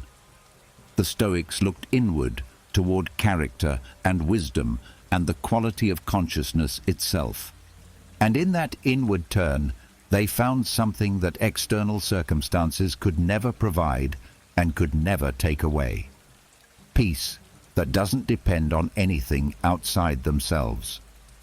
This is the discipline of desire, and it is the foundation of unshakable freedom. The world tells you that freedom is the absence of limits. The Stoics knew that freedom is found within limits. This is perhaps the most counterintuitive teaching in all of philosophy, and also one of the most empirically verifiable. Every moment of your life proves it true, yet most people spend their entire existence fighting against it. We believe that if we could just do whatever we wanted whenever we wanted, we'd be free. No schedules, no obligations, no restraints on our appetites or impulses, pure spontaneity, pure indulgence, pure self-expression. This is not freedom. This is slavery to every passing desire, every momentary impulse, every conditioned craving that arises in consciousness. The person who eats whatever they want, whenever they want, becomes slave to their appetite and eventually to their deteriorating health. The person who speaks every thought that enters their mind becomes slave to their impulses and alienates everyone around them. The person who pursues every attraction becomes slave to desire and incapable of sustained intimacy. True freedom, the kind the Stoics practiced and the kind that actually produces peace, is the freedom that comes from self-command, from choosing your responses rather than being driven by reactions, from directing your life according to principles rather than being blown about by circumstances and feelings. Marcus Aurelius, who commanded the most powerful military in the world and could have indulged any appetite, practiced restraint as spiritual discipline. He could have lived in decadence. Instead, he lived simply, governed wisely, and reminded himself daily that power was a responsibility, not a license for self-gratification. You have power over your mind, he wrote, not outside events. Realize this, and you will find strength. The strength he's describing is not the strength to dominate others or circumstances. It's the strength of self-governance, the strength to say no to yourself, the strength to delay gratification, to endure discomfort, to choose the hard right over the easy wrong. Modern psychology has extensively studied delayed gratification, most famously in the Stanford marshmallow experiment. Children were offered one marshmallow immediately or two marshmallows if they could wait 15 minutes. The researchers then followed these children for decades. The results were striking. The children who could delay gratification had better life outcomes across virtually every metric. Higher academic achievement, better health, more stable relationships, higher income, lower rates of addiction and incarceration. Why? Because the ability to delay gratification is the foundation of every other life skill. It's the ability to choose long-term benefit over short-term pleasure, to endure temporary discomfort for lasting gain, to govern your impulses rather than be governed by them. This is what the Stoics practiced every day. They called it self-restraint, temperance, sophrosyne. But it wasn't about deprivation or punishment. It was about freedom. Because here's the paradox. Every time you give in to an impulse, you know you'll regret. You've diminished your freedom. You've proven to yourself that you cannot be trusted, that you're at the mercy of whatever you're feeling in the moment. You've reinforced the neural pathways of impulsivity and weakened the pathways of self-control. But every time you choose restraint, every time you feel the urge to react angrily and pause instead, every time you want to quit and persist instead, every time you desire instant gratification and wait instead, you're building freedom. You're training yourself to be the author of your life rather than a character in a story you didn't write. Viktor Frankl's experience illustrates this at the most extreme level imaginable. In the concentration camps, prisoners lost control over everything: their movement, their food, their daily activities, even their thoughts to some degree, as starvation and exhaustion made clear thinking nearly impossible. Yet Frankl observed that even there, in that hell, some freedom remained. The freedom to choose one's attitude, the freedom to help a fellow prisoner even when you were barely surviving yourself, the freedom to maintain dignity even when everything else had been stripped away. He wrote about prisoners who walked through the camps comforting others, giving away their last piece of bread, maintaining their humanity when it would have been easier to become animal. These people, he said, proved that everything can be taken from a person except the last human freedom: to choose one's attitude in any given set of circumstances, to choose one's own way. This is not merely inspirational rhetoric. This is the core truth about human freedom.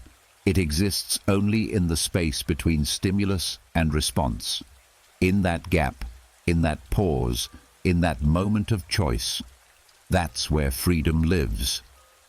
And that freedom is either exercised or surrendered in every moment. The Stoics understood that freedom doesn't mean the absence of constraints. We are constrained by our bodies, by physics, by social reality, by circumstances beyond our control. These constraints are not optional. They are the conditions of existence. Real freedom is found in how we respond to constraints. Do we rage against them uselessly? Do we use them as excuses for not becoming who we could be? Or do we recognize them as the boundaries within which our agency operates, the frame within which we paint our lives? Epictetus, who experienced physical slavery and knew constraint intimately, taught that the only thing that could actually enslave him was his own unchecked desires and aversions. If he desired what he didn't have, he was enslaved to that desire. If he avoided what he couldn't avoid, he was enslaved to that aversion. But if he wanted only what was within his power to want, virtue, good character, right action, then he was free. If he accepted what he couldn't change, he was free. No external circumstance could touch that freedom. This is the freedom the Stoics meant. Not freedom from difficulty, but freedom within difficulty. Not freedom from limitation, but freedom through understanding what's actually within your control. And what's within your control is smaller than you think, but more powerful than you imagine. You control your attention, where you place it, what you focus on, how long you dwell on any given thought or feeling. You control your interpretation, what you make of what happens, what meaning you assign, what story you tell yourself about events. You control your response, not your initial emotional reaction, but what you do with that reaction. Whether you act on it, examine it, or let it pass. You control your effort. Whether you try, how hard you try, whether you persist through difficulty, you control your intention. Why you do, what values guide your choices, what kind of person you're becoming through your actions. That's it. That's your kingdom. And it's enough. Because once you fully govern that small kingdom, once you have true mastery over your attention, interpretation, response, effort, and intention, you become unconquerable. People can insult you, but they cannot make you feel insulted. Circumstances can be difficult, but they cannot make you despair. Loss can come, but it cannot destroy your fundamental integrity. Even death can approach, but it cannot take your freedom to face it with dignity. This is what restraint creates. Not a smaller life, but a freer one. Not fewer possibilities, but clearer choices.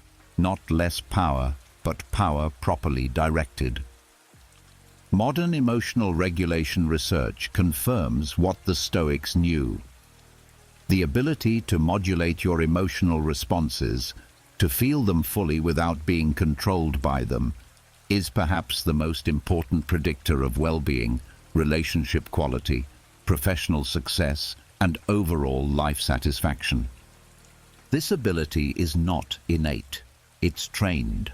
And it's trained through restraint, through choosing again and again not to act on every feeling, through sitting with discomfort instead of immediately reaching for distraction or comfort, through feeling the urge and not obeying it automatically. Each act of restraint is a repetition in the gym of self-mastery. You're building strength, you're creating freedom, you're proving to yourself that you are not at the mercy of impulse, that you can direct your life, that you are capable of being the person you want to be, even when it's difficult. The Stoics practiced this daily. They practiced hunger to know they could endure it. They practiced discomfort to prove they weren't dependent on comfort. They practiced saying no to themselves so they could be trusted to say yes to their principles. This wasn't masochism. It was training. The same way an athlete trains their body to perform under stress, the Stoics trained their minds to remain steady under any circumstance. And here's what they discovered. The more you practice restraint, the less restraint feels like restraint. It becomes natural, automatic, simply who you are. The first time you resist an impulse, it's hard. The 50th time, it's easier. The 500th time, you barely notice. You've retrained yourself. You've rewritten the script of your automatic responses. This is the forge where character is created. Not in grand gestures or extraordinary moments, but in small daily choices. The choice to wake when the alarm sounds. The choice to do the work you committed to doing. The choice to keep your word even when it's inconvenient. The choice to speak truthfully even when lying would be easier. Each small act of restraint is a brick in the fortress of your character. Each small act of self-governance is a declaration of independence from impulse, from circumstance, from the tyranny of feeling. This is the paradox. Freedom increases in proportion to restraint. The more you can govern yourself, the less you need to be governed by anything else. The more you can direct your own behavior, the less you're at the mercy of external circumstances. This is why Marcus Aurelius, at the height of power, practiced philosophy. This is why Seneca, surrounded by wealth, practiced simplicity. This is why Epictetus, having gained physical freedom, continued to practice mental discipline. They understood that external freedom is incomplete without internal freedom. And internal freedom comes only through restraint, through the daily practice of self-governance, of choosing the difficult right over the easy wrong, of building the kind of character that cannot be shaken because it has been forged in the fire of deliberate discipline. This is freedom in restraint. This is the paradox at the heart of Stoicism. This is the path to becoming truly unconquerable. Not because nothing can touch you, but because you have learned to govern yourself so completely that nothing can control you. And that is the only freedom that actually matters. Peace is not found, it is built. Brick by brick, habit by habit, choice by choice. It is architecture, not accident. Engineering, not luck. The deliberate construction of an internal fortress that can weather any storm, withstand any siege, remain standing when everything else has fallen. The Stoics understood this completely. They didn't wait for peace to descend upon them like grace. They created the conditions for peace through systematic practice, through daily disciplines that trained the mind the way an athlete trains the body. Marcus Aurelius kept a journal. Every day, often in the morning before facing the chaos of governing an empire, or in the evening after battle, he wrote, not for publication, not for posterity, but for himself. He wrote reminders of first principles. He wrote to realign himself with his values. He wrote to process his thoughts and emotions, to examine his reactions, to question his perceptions. This practice, journaling, reflection, what the Stoics called the examination of consciousness, is not incidental to their philosophy. It is central. Because peace requires self-knowledge, and self-knowledge requires conscious examination of the contents of your mind. Without this practice, you operate on autopilot. Thoughts arise and you believe them. Emotions surface and you act on them. Patterns repeat and you don't even notice. You are, in a sense, asleep in your own life, reacting rather than responding, driven rather than directing. Journaling creates a space for consciousness to examine itself.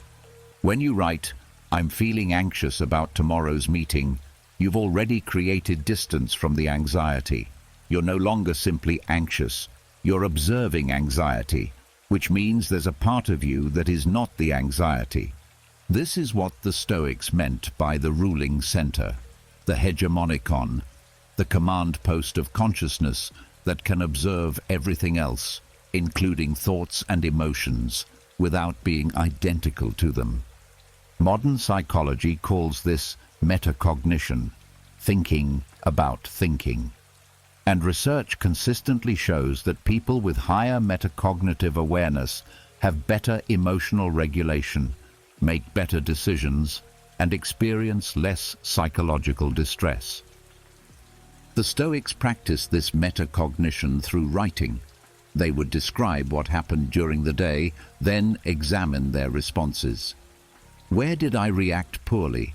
Where was I governed by emotion rather than reason? Where did I give away my peace? Where did I act with virtue? This isn't self-flagellation, it's self-correction. The way a pilot constantly makes small adjustments to stay on course, the Stoic constantly examines their own mind to stay aligned with their principles. Seneca wrote extensive letters to his friend Lucilius, and these letters served the same purpose. They forced him to articulate his philosophy, to apply Stoic principles to concrete situations, to think through ethical dilemmas and practical challenges. The act of writing clarified his thinking and reinforced his practice. This is one pillar of the architecture of inner peace: regular, honest self-examination through writing or systematic reflection. The second pillar is solitude. We live in an age of constant connectivity, perpetual distraction, endless noise. There is always another notification, another message, another piece of content demanding attention. The mind is never allowed to settle, never given space to simply be. The Stoics valued solitude not as escape, but as necessary maintenance. The mind needs silence, the way the body needs rest. Without it, clarity becomes impossible. Wisdom cannot emerge when consciousness is constantly reactive, constantly processing external stimuli, never turning inward. Marcus Aurelius wrote, "People seek retreats for themselves in the country, by the sea, in the mountains, but this is the mark of a lack of culture, for you can retreat into yourself whenever you wish." He's saying that solitude is not primarily about physical isolation. It's about internal withdrawal, the ability to step back from the chaos of external events and find stillness within yourself, regardless of where you are or what's happening around you. But this ability must be cultivated, and it's cultivated through actual practice of solitude, through time spent not consuming content, not interacting, not doing anything productive, just being, just sitting with your own consciousness, watching thoughts arise and pass, feeling emotions without immediately acting on them or distracting yourself from them. This is what meditation is, what contemplative prayer is, what long walks alone in nature accomplish. They create space for the mind to settle, for deeper truths to emerge, for the constant reactivity to quiet down enough that you can hear yourself think. The Stoics practiced this daily. They would set aside time, morning, evening, or both, for philosophical reflection. They would review their principles, examine their behavior, contemplate mortality and impermanence, remember what truly matters. This wasn't morbid, it was clarifying. Because in solitude, away from the social pressures and constant demands of daily life, you can see more clearly. You can distinguish between what matters and what doesn't, between what you control and what you don't, between who you're trying to be and who you're actually becoming. The third pillar is habit. Peace is not a state you achieve once and then maintain effortlessly. It's a practice you must return to again and again, ideally so consistently that it becomes automatic. Not in the sense of mindless, but in the sense of natural, integrated, simply who you are. The Stoics understood that character is the accumulation of habits. You are what you repeatedly do, not what you occasionally do when you're feeling inspired, but what you do consistently, day after day, especially when you don't feel like it. Aristotle, who influenced Stoic thinking, wrote that we become just by performing just acts, courageous by performing courageous acts, temperate by performing temperate acts. Virtue is not an abstract ideal. It's a set of practiced behaviors that become internalized through repetition. This is why the Stoics emphasize daily practice: morning meditation, setting intentions for the day, evening review of how the day went. Small practices done consistently that shape consciousness over time. Modern neuroscience confirms this. The brain changes in response to repeated behaviors. Neural pathways strengthen with use. If you repeatedly practice gratitude, your brain becomes more attuned to what's going right. If you repeatedly practice patience, your default response to frustration shifts. If you repeatedly examine your perceptions, you become naturally skeptical of your first interpretations. You are quite literally rewiring your brain through your habits. The Stoics created specific practices to build the habits that supported inner peace, premeditatio malorum, the premeditation of evils.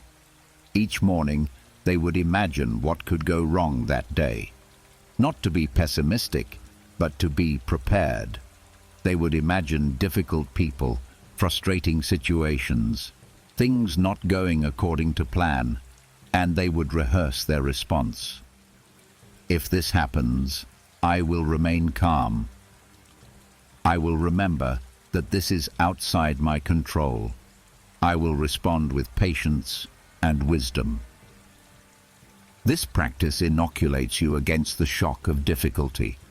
When the difficult thing happens, you've already faced it mentally. You've already decided how you'll respond. So instead of being thrown off balance, you simply execute what you've already rehearsed. Negative visualization, contemplating loss. They would imagine losing what they valued, their health, their wealth, their loved ones, their reputation, their life itself. Not to torture themselves, but to remember that everything is temporary, borrowed, not truly possessed. This practice creates gratitude for what you have now and prepares you for inevitable loss. When Marcus Aurelius wrote, "You could leave life right now," let that determine what you do and say and think. He was practicing negative visualization. Remembering mortality clarifies what matters. It cuts through trivial concerns and reveals what's actually important. Voluntary discomfort, deliberately choosing difficulty, sleeping on the floor occasionally, eating simple food, taking cold showers, going without something you've come to depend on. Not as punishment, but as training. To prove to yourself that you can be content with less. To remove the fear of deprivation that makes desire so desperate and clinging. Seneca would periodically live as if he were poor, eating like a slave, dressing simply. He wanted to know that if he lost everything tomorrow, he would survive. He would be fine. And in knowing that, he freed himself from the anxiety of protecting what could not be protected anyway. Memento mori, remember death. The Stoics kept death constantly in view, not as morbid obsession, but as clarifying truth. You will die. Everyone you love will die. Everything you build will eventually crumble. This is not pessimism. It's reality. And accepting this reality transforms how you live. When you remember that time is finite, you stop wasting it on trivial concerns. When you remember that everyone you meet could die tomorrow, you treat them with more kindness. When you remember that this could be your last day, you live it more intentionally. These practices, journaling, solitude, daily habit building, premeditation, negative visualization, voluntary discomfort, remembering death, these are the materials from which inner peace is constructed. Not through grand gestures or dramatic transformations, but through small, consistent practices that gradually reshape consciousness. Think of it like building a cathedral. No single stone matters much, but thousands of stones carefully placed, one on top of another, over years and decades, create something magnificent, something that stands for centuries, something that can't be knocked down by any storm.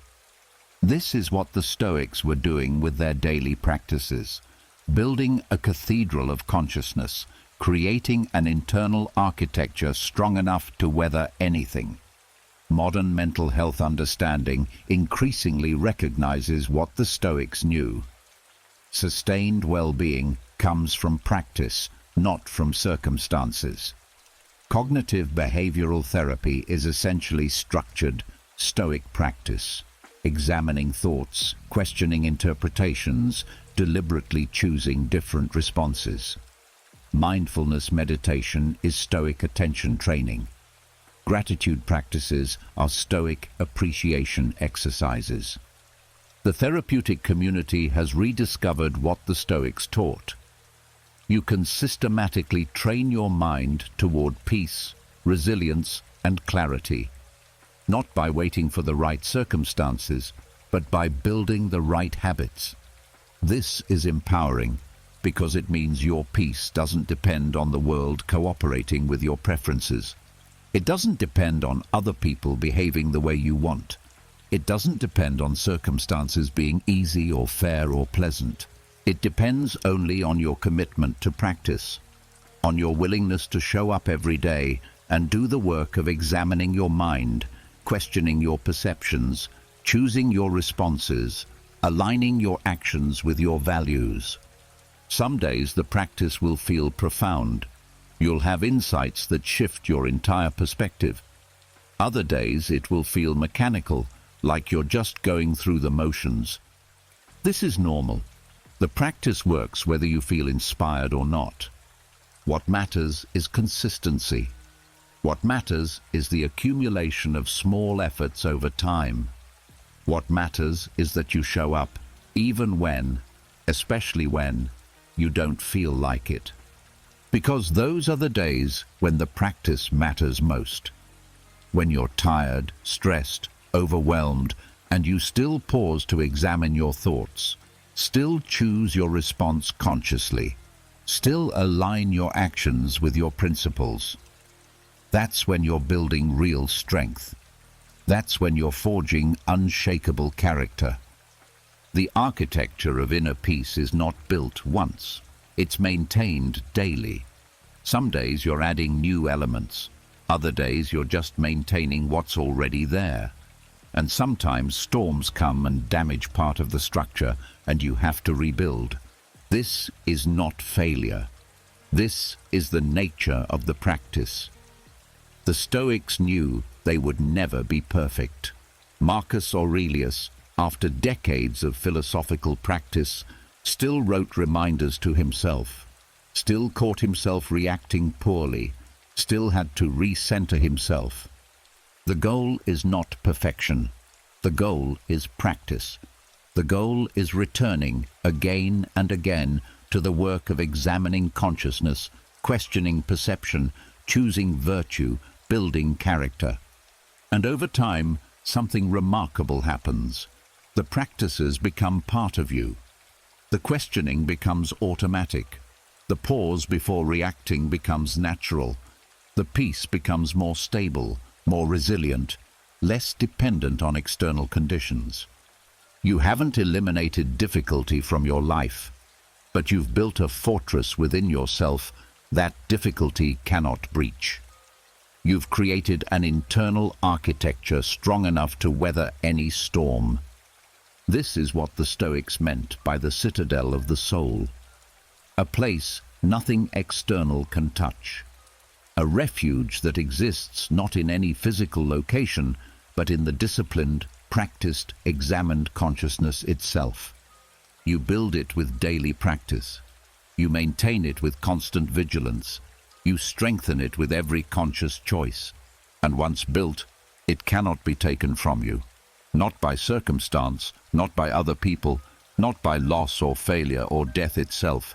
This is the architecture of inner peace, and it is the only peace that lasts.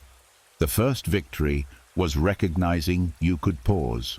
The second victory is when that pause becomes who you are. There comes a moment when the practice stops feeling like practice and starts feeling like nature. When the conscious effort to remain calm becomes simply being calm. When the deliberate choice to respond with wisdom becomes the automatic response. When the architecture you've been building becomes the ground you stand on without thinking about it. This is integration. This is mastery. This is the second victory. It doesn't announce itself. There's no ceremony, no clear before and after. You simply realize, perhaps in the middle of a situation that would have destroyed your peace months or years ago, that you're fine. Not because you're pretending, not because you're suppressing emotion, but because you genuinely are undisturbed. Someone insults you, and you feel a flicker of the old reactivity, but it passes like a cloud, leaving no trace. A plan falls apart, and you notice disappointment, but underneath it is a steady knowing that this changes nothing fundamental about who you are or what you're capable of. You're criticized, betrayed, overlooked, and while you feel these things, you're no longer consumed by them. This is what the Stoics work toward, not the elimination of emotion, but the transformation of your relationship with emotion, not the absence of difficulty, but the presence of unshakable equanimity within difficulty. Marcus Aurelius wrote, "The mind that is free from passions is a citadel. Man has no stronger fortress in which to seek shelter and remain forever untaken. Foolish is the man who has not discovered this place." He discovered it. Through years of practice, through countless moments of pausing and questioning and choosing, he discovered that there was a place within himself that nothing could touch, and from that place he could meet anything. This is the second victory, and it is recognized not by you proclaiming it, but by others noticing something has shifted. Imagine this scene. You're in a meeting. Someone takes credit for your work. They present your ideas as their own, basking in the recognition that should have been yours. You feel the familiar heat of anger rising, the tightness in your chest, the mental rehearsal of how you'll confront them, expose them, reclaim what's yours. But then, and this is where the second victory lives, you pause.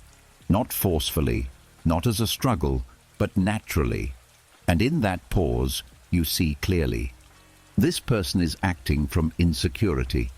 They believe that taking credit will make them valuable, when actually it's revealing their lack of integrity. They're harming themselves more than they're harming you. Your worth doesn't come from others' recognition. Your ideas were good because they were good, not because someone acknowledged them.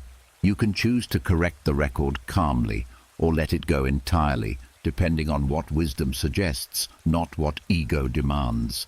The anger is still there, but it's not driving. You're not suppressing it or fighting it. You're simply not identified with it. You feel it the way you feel the temperature of the room, real, present, but not defining of your experience. You speak, but when you speak, your voice is steady. Your words are measured.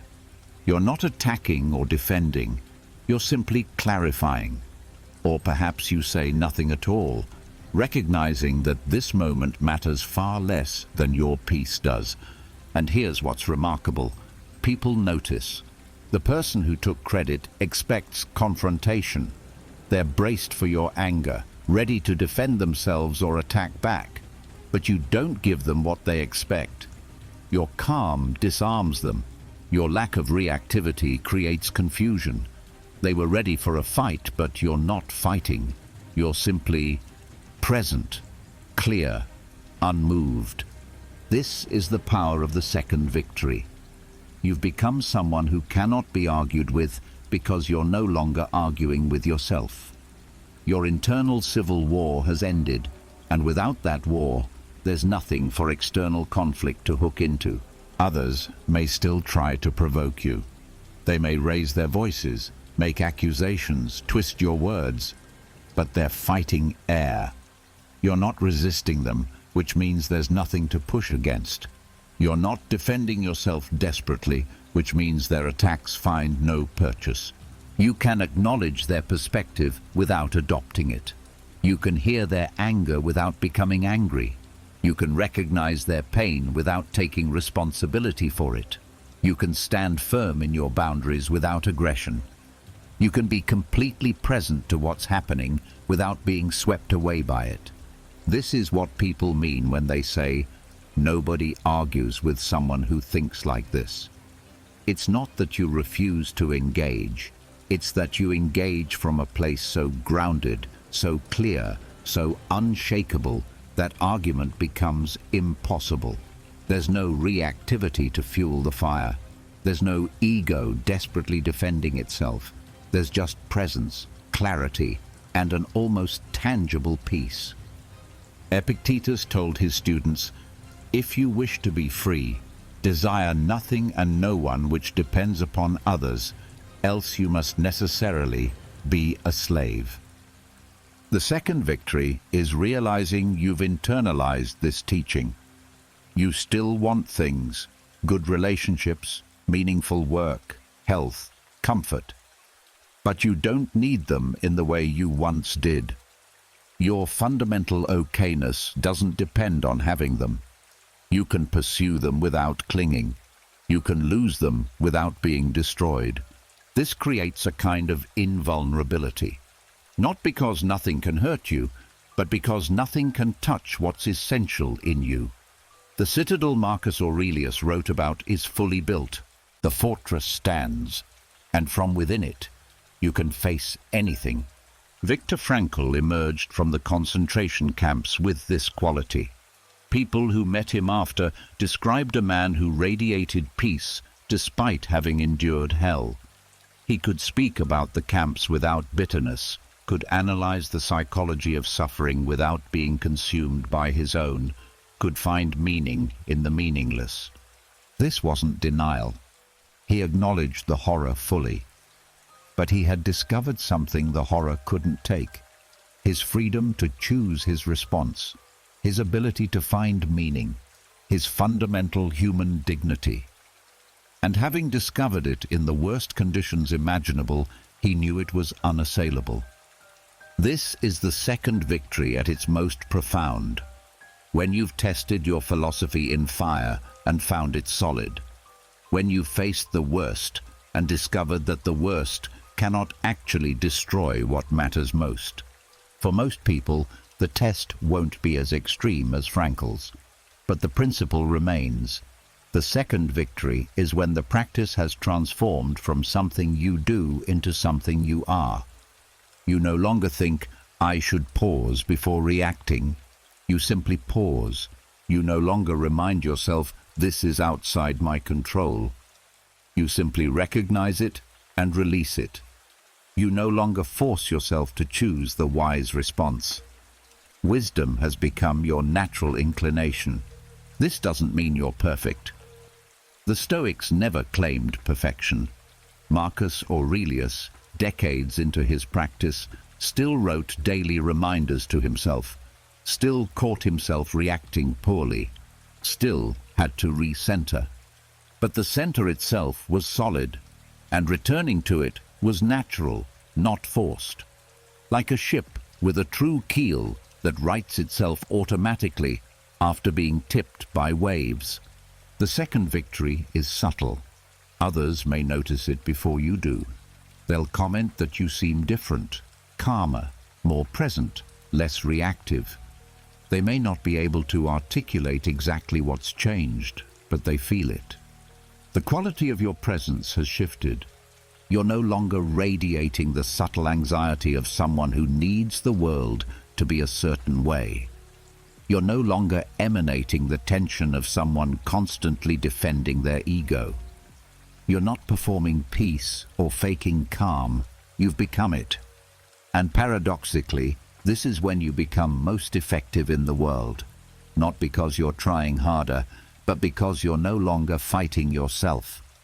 The energy that was consumed by internal conflict, by defending ego, by resisting reality, all of that energy is now available for actual action. You can focus completely on what needs to be done because you're not also managing your own reactivity. You can listen fully because you're not simultaneously rehearsing your response. You can be present to this moment because you're not lost in stories about what it means or what might happen next. This is the fruit of all the practice. The journaling, the solitude, the premeditation, the voluntary discomfort, the constant examination of perception. It all culminates here in a way of being that is simultaneously more natural and more disciplined than anything you've known before. The second victory is not the end of the path. The Stoics would say there is no end, only continued practice, deeper integration, more consistent alignment between principles and actions. But it is a threshold, a point of transformation where you recognize that the work has changed you fundamentally. You're no longer trying to be stoic. You're no longer attempting to practice equanimity. You simply are equanimous, in the way a tree simply is rooted, not through effort, but through nature, a nature you've cultivated so thoroughly that it has become nature itself.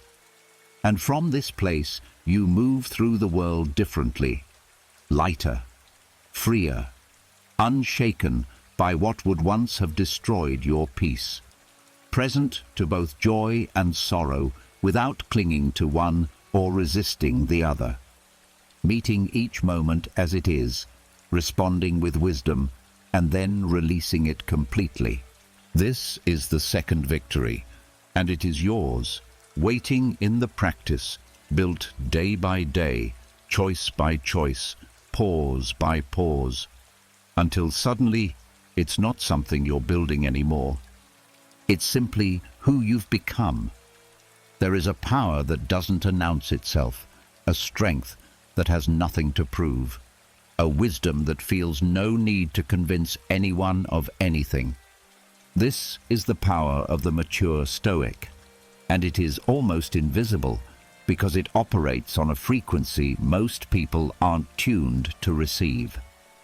When you first discover Stoicism, there's often an evangelical impulse. You want to share it. You want everyone to understand what you've found.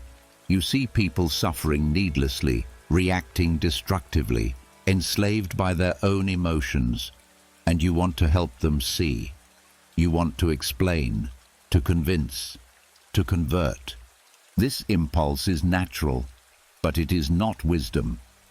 The mature Stoic has moved beyond the need to change anyone's mind, not because they don't care, but because they understand something deeper. Everyone is on their own path, learning their own lessons, at their own pace. Your clarity cannot be transferred through argument. Your peace cannot be installed in someone else through explanation. People don't change because you've given them the right information. They change when they're ready, when their own suffering has created enough opening for new understanding to enter, when their own experience has prepared the ground for seeds to take root. The mature Stoic knows this, so they don't push, they don't preach, they don't try to convince anyone of anything. They simply are.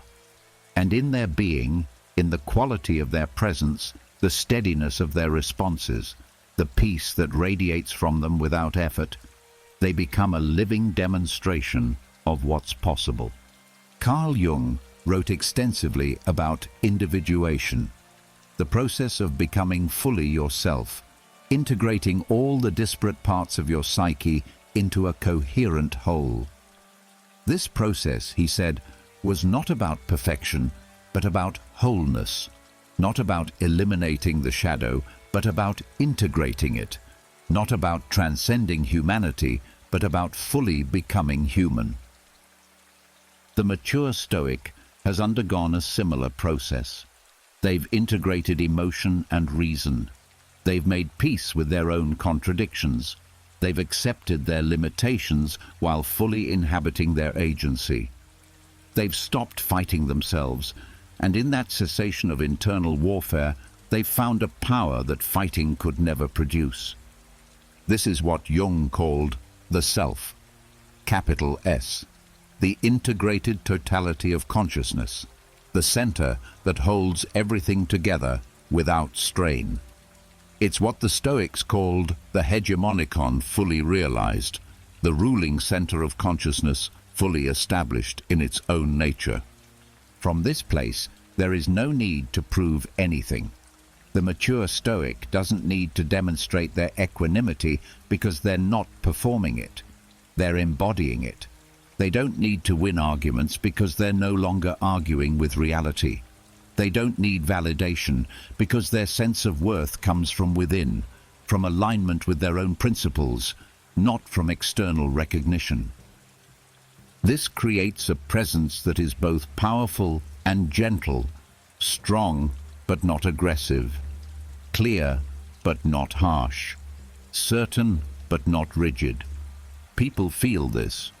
They may not be able to articulate what they're sensing, but they notice something different. The mature Stoic doesn't dominate a room through force of personality, but their presence affects the room nonetheless. Conversations become calmer around them. Conflicts de-escalate in their vicinity. People instinctively seek them out when they need clarity or perspective. Not because the Stoic is trying to have this effect, but because consciousness is contagious. Peace radiates.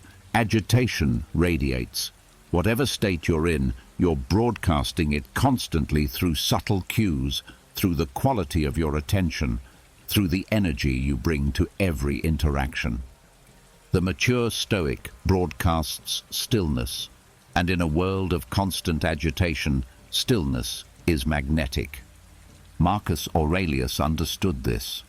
As emperor, he could have ruled through intimidation, through displays of power, through the constant assertion of dominance. Instead, he ruled through wisdom, through measured responses, through the kind of presence that made people want to be better versions of themselves. History records that his senators and generals respected him not because they feared him, but because they sensed something rare in him. A man who had power over himself and therefore needed less power over others. A man who was governed by principles rather than passions and therefore could govern justly. This is the quiet power, and it's available to anyone willing to do the work of integration, of honest self-examination, of daily practice toward wholeness. You stop needing to be right, so conflicts lose their urgency. You stop needing recognition, so criticism loses its sting. You stop needing control, so uncertainty becomes just another condition to navigate, rather than a threat to resist. This doesn't make you passive. The mature Stoic acts when action is called for, speaks when speech is necessary, engages fully with life. But they do so from a place of choice rather than compulsion, from wisdom rather than reactivity, from love rather than fear. There's a quality of effortlessness to this, not because things are easy, but because there's no internal resistance burning energy uselessly. The river flows around the rock, not through tremendous effort, but through being water, through following its own nature without fighting. The mature Stoic has found their nature. They've discovered what the Stoics called living in accordance with nature, not the nature of impulse and animal instinct, but the higher nature of reason, virtue, wisdom, and love. The nature of a being who can observe itself, question its own perceptions, and choose its responses. And from this alignment with their own nature, everything becomes simpler. Not easier, but simpler, clearer, more direct. You see what needs to be done, and you do it, without the drama of internal conflict. You encounter difficulty, and you meet it, without the suffering of resistance. You face loss, and you grieve, without the added pain of believing it shouldn't have happened. This is transcendence, not in the sense of escaping the human condition, but in the sense of fully inhabiting it with consciousness, with acceptance, with grace. Jung described this as the transcendent function, the ability to hold opposites in consciousness without being torn apart by them. To feel emotion deeply while thinking clearly. To be vulnerable yet strong. To be certain of your principles while humble about your understanding. To be fully engaged with life while unattached to outcomes. The mature Stoic has cultivated this function through years of practice, through thousands of moments of pausing before reacting, through countless examinations of their own perceptions, through daily remembrances of what truly matters and what truly doesn't. And now, that cultivation has borne fruit. Not fruit they need to display or prove or protect, but fruit that simply nourishes everyone who comes into contact with it. This is the quiet power, and it is louder than any argument, stronger than any aggression, more convincing than any persuasion. Because it is real, not performed, not strategized, not calculated for effect. It is simply what emerges when a human being stops fighting themselves, stops resisting reality, stops defending an illusory self, and stands fully in the truth of who they actually are beneath all the conditioning and reactivity and fear. The mature Stoic has nothing to prove because they've already proven everything that matters. Not to the world, but to themselves. They know they can face difficulty. They know they can endure loss. They know they can be wrong and survive it. They know they can be criticized and remain intact. They know they can lose everything external and still have everything that matters. This knowing creates an unshakable foundation. And from that foundation, they engage with the world not as someone seeking validation or avoiding threats, but as someone who is fundamentally okay, regardless of what happens. This is the power everyone is actually seeking when they seek power. But most people look for it in the wrong places. In domination, in wealth, in recognition, in control over others and circumstances. The quiet power comes from the only source that can never be taken. Mastery over yourself. Understanding of your own mind. Alignment with your own values. Integration of your own psyche.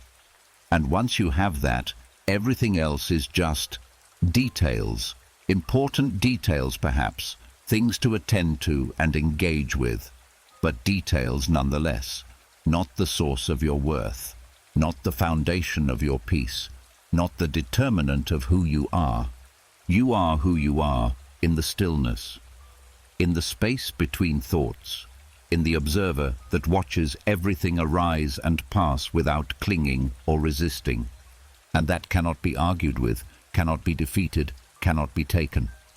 This is the quiet power, and it is the beginning of true transcendence.